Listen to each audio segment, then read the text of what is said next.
అందరికీ జై హింద్. ఇప్పుడు ఇండియా అండ్ యుఎస్ మధ్యలో జరుగుతున్న ట్రేడ్ వార్ కానీ, అమెరికాకి విరుద్ధంగా వెళ్తున్న దేశాలు కానీ ఒక ఇష్యూ మీద మాట్లాడుతున్నారు. ఆ ఇష్యూయే డీ డాలరైజేషన్. అండ్ ఈ డీ డాలరైజేషన్ వల్ల మన దగ్గర ఉన్న డాలర్స్ మన ఫారెక్స్ రిజర్వ్స్కి ఎలా ఎఫెక్ట్ అవుతుంది. అండ్ చాలామంది మన ప్రభుత్వం ఇప్పుడు గోల్డ్ ఎక్కువగా కొనుక్కోవాలి, మరెన్నో విషయాలు ఈ టాపిక్కి సంబంధించి ఈ వీడియోలో మాట్లాడతాను, జాగ్రత్తగా వినండి. ఫస్ట్ ఆఫ్ ఆల్, మన దేశంలో ఫారెక్స్ రిజర్వ్స్ అని ఆర్బీఐ దగ్గర ఫారెక్స్ రిజర్వ్స్ అని చెప్పేసి ఉంటాయి. మనకి ఎలాగైతే మన ఇంట్లో సేవింగ్స్ ఉంటాయో మన డబ్బులు, అలా మన దేశం డబ్బులు కూడా ఆర్బీఐ సేవ్ చేస్తుంది. దాన్ని ఫారెక్స్ రిజర్వ్స్ అంటారు. ఫారెక్స్ అంటే ఫారిన్ కరెన్సీ అన్నమాట. ఫారిన్ కరెన్సీని ఫారెక్స్ అంటారు. రిజర్వ్స్ అంటే మనం దాచుకున్న డబ్బు. మనం అంటాం కదా సర్ప్లస్. మనకి నెలవారీ జీతంలో మనం 5,000 10,000 ఎలాగైతే సేవ్ చేసుకుంటామో, అలా మనం సంపాదించిన డాలర్స్లో సేవ్ చేసుకొని ఆర్బీఐ రిజర్వ్స్ మెయింటైన్ చేస్తుంది. మనం దీన్ని మన సేవింగ్స్ అని కూడా అనొచ్చు. ఇప్పుడు మనం ఆర్బీఐ ఫారెక్స్ రిజర్వ్స్ చూసుకుంటే గనక అందులో ముఖ్యంగా 3 కాంపోనెంట్స్ ఉంటాయి. అందులో డాలర్ కాంపోనెంట్ చాలా పెద్ద ఎత్తున ఉంటుంది. ఆ తర్వాత గోల్డ్, ఆ తర్వాత ఐఎంఎఫ్ కరెన్సీ అని చెప్పేసి ఉంటుంది. ఈ 3 ఏంటో చెప్తాను, వినండి. ఈ dollar, gold and IMF currency, ఈ 3 కలిపితే మన ఫారెక్స్ రిజర్వ్ తయారవుతుంది. అండ్ ఈరోజు డేట్లో మన దగ్గర ఉన్న ఫారెక్స్ రిజర్వ్స్ $704 బిలియన్. అంటే దీన్ని ఎప్పుడు డాలర్స్లోనే మెజర్ చేస్తారు. మనం డాలర్ ఒక్కటే తీసుకుంటే గనక మన దగ్గర దాదాపు $616 బిలియన్ అమెరికన్ డాలర్స్ ఉన్నాయి. అండ్ గోల్డ్ రిజర్వ్స్ వచ్చేసి దాదాపు $65 బిలియన్ గోల్డ్స్ ఉన్నాయి. అండ్ అరౌండ్ $18 బిలియన్ వరకు మన దగ్గర ఐఎంఎఫ్ కరెన్సీ కూడా ఉంది.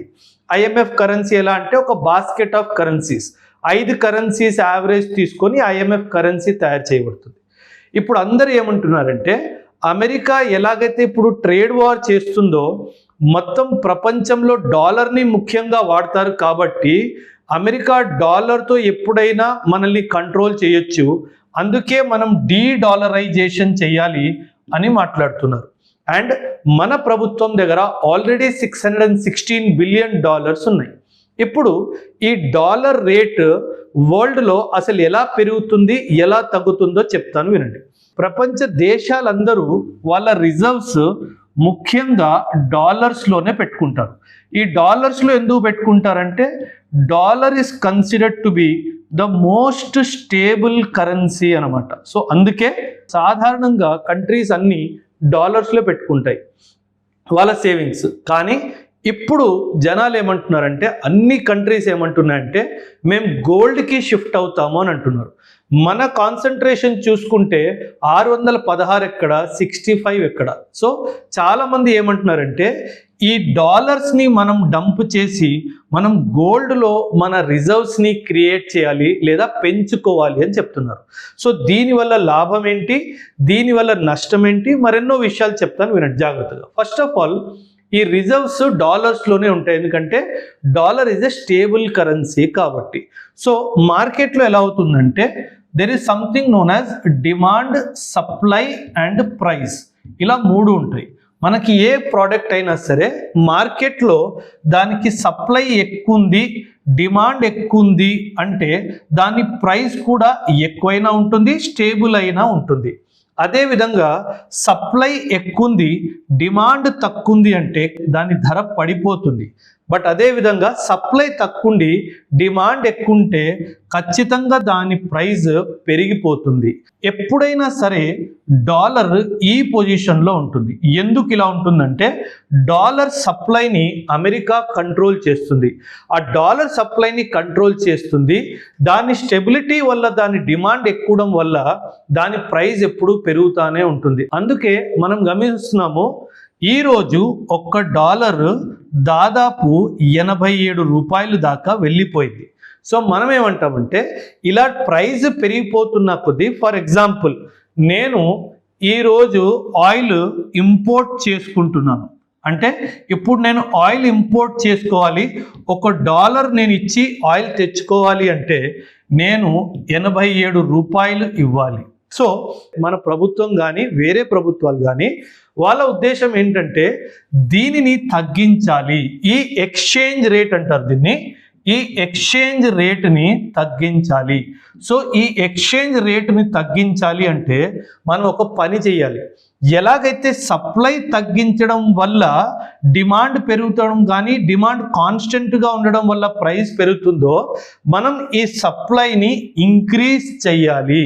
ఈ సప్లైని ఇంక్రీజ్ చేయాలి అంటే మనం ఏం చేయాలి, మన దగ్గర ఉన్న డాలర్ని తీసుకెళ్ళి ఇంటర్నేషనల్ మార్కెట్లో సప్లై విధంగా డంప్ చేయాలి. అప్పుడు ఏమవుతుంది, డాలర్ సప్లై పెరిగిపోతుంది, డిమాండ్ కాన్స్టెంట్గా ఉంది అనుకోండి, ఆటోమేటిక్ డాలర్ ధర పడిపోతుంది. ఈ డాలర్ ఎక్స్చేంజ్ రేట్ పడిపోయింది అనుకోండి, ఇది మేబీ $1 = 70 రూపీస్ రావచ్చు, $1 = 75 రూపీస్ కూడా రావచ్చు. ఇలా కంపారిజన్లో ఎక్స్చేంజ్ రేట్ పడిపోతే మనం $1కి తక్కువ డబ్బులు ఇచ్చి మన ఇంపోర్ట్ బిల్ కాస్ట్ కూడా పడిపోతుంది. అండ్ మనం ఎందుకు చేయాలి ఇదంటే 2 కారణాలు. ఎందుకంటే మనం ఇంపోర్ట్ ఎకానమీ, మనం ఎక్కువ శాతం ఇంపోర్ట్ చేసుకుంటాం కాబట్టి మనకి ఇది తక్కువ ఉంటే మనకు మంచిది అన్నట్టుగా చాలామంది అంటున్నారు. రెండో విషయం ఏంటంటే, కానీ ఒకవేళ మన ఎకానమీ ఎక్స్పోర్ట్ లెడ్ ఎకానమీ అనుకోండి, కాకపోతే మన ఎకానమీ ఎక్స్పోర్ట్ లెడ్ అంటే అప్పుడు $1 = 87 అని మాట్లాడుకున్నాం కదా, $1 = 70 రూపీస్ అయ్యింది అనుకోండి, అప్పుడు ఏమవుతుందంటే మన ఎక్స్పోర్ట్స్ కూడా నెగటివ్ ఎఫెక్ట్ అవుతాయి, ఎక్స్పోర్ట్స్ కూడా నెగటివ్ ఎఫెక్ట్ అవుతాయి. అందుకే మన ప్రభుత్వం ముందుగానే ఏం చేసిందంటే, నేను ఇప్పుడు చాలా ఎక్స్పోర్ట్స్లో నేను అసలు ఈ ఎక్స్చేంజ్ రేట్ గొడవ లేకుండా నేను రూపీలోనే ట్రేడ్ చేస్తాను అని చెప్పేసింది.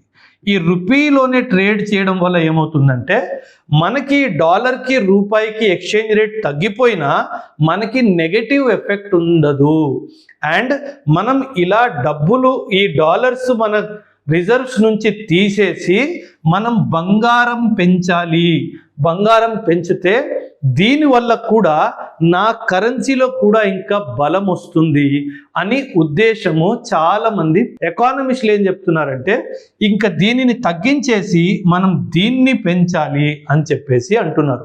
అమెరికా ఏం చేస్తుందంటే చాలా తెలివిగా అమెరికా చాలా గోల్డ్ని పర్చేస్ చేస్తుంది. అమెరికా చాలా గోల్డ్ని పర్చేస్ చేస్తుంది, కానీ దీన్ని అఫీషియల్గా డిక్లేర్ చెయ్యదు.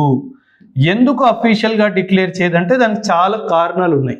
సో ఇప్పుడు ఏమవుతుందంటే కరెన్సీకి బలం, కరెన్సీకి స్ట్రెంగ్త్ గోల్డ్ హోల్డింగ్స్ నుంచి వస్తుంది. కరెన్సీకి స్ట్రెంగ్త్ ఎక్కడి నుంచి వస్తుంది, గోల్డ్ హోల్డింగ్స్ నుంచి వస్తుంది. అంటే మన రూపాయి విలువ మన దేశం దగ్గర ఎంత గోల్డ్ ఉందో దాని మీద కూడా చాలా శాతం వరకు డిపెండ్ అయి ఉంటుంది. సో మన దగ్గర గోల్డ్ పెరిగిందంటే మన రూపాయి బలం కూడా పెరుగుతుంది.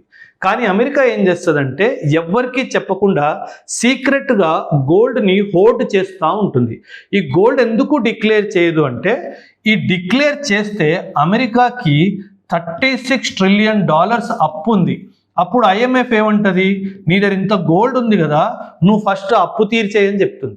సో అందుకే ఈ అప్పు తీర్చకుండా ఉండాలి అన్న ఉద్దేశంతో అమెరికా ఇలా తన దగ్గర ఉన్న గోల్డ్ని డిక్లేర్ చెయ్యదు.